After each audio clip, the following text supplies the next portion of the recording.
Now, voters have spoken out about Scottish independence, exposing the division among the Scottish public. If Scotland were to become independent and rejoin Europe, the border with England would be impossible. NICOLA STURGEON'S dreams of another referendum have been dashed as voters are divided on Scottish independence. The Scottish public voted to remain part of the UK back in 2014, but First Minister Nicola Sturgeon has continued to call for a second referendum on independence. Ms. Sturgeon has been accused of focusing on independence rather than the coronavirus pandemic. IT specialist Heather Herber told Politico, "We've seen with the Irish Republic and Northern Ireland how difficult it is to have a land border between an EU and non-EU state." Alison Waters, an activist and campaigner, claimed Ms. Sturgeon has delayed independence unnecessarily. Ms. Waters said, "She's delayed independence unnecessarily, I think, and she's wasted too much time on trying to delay a Brexit which England voted for, on interfering in another country's democracy." Another voter who backed independence back in 2014 said he is now a supporter of remaining part of the UK.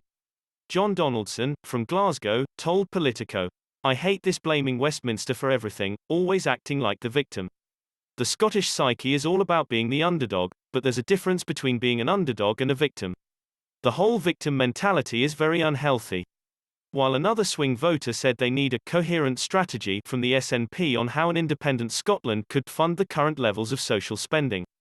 SNP Westminster Deputy Leader Kirsten Oswald said, "The SNP will work hard for every vote and take nothing for granted. Backing the party is the only way to guarantee that Scotland's future is in Scotland's hands, not Boris Johnson's." A growing number of people have moved from no to yes and want to see Scotland become independent so we can build the fairer society.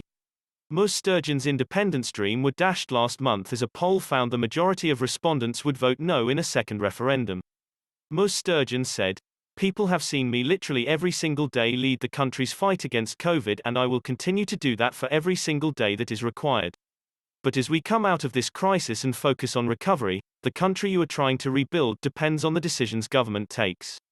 As long as decisions lie in the hands of Boris Johnson and many at Westminster, the danger is we take the wrong decisions, just as we have been dragged out of the EU against our will. Every day, my focus is now on COVID.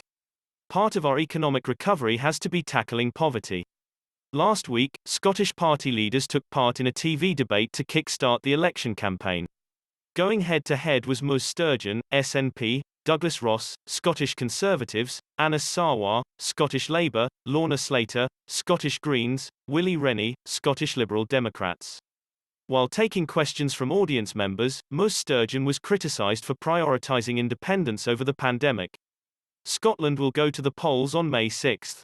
The poll, conducted for the Scotsman by Savanta.com Res, asked 1,009 Scottish adults aged 16 and over between March 5 and 10. The poll found just 45% of Scots would vote yes if the vote was held tomorrow, with 47% of those surveyed saying no. Only 8% said they would not know how to vote.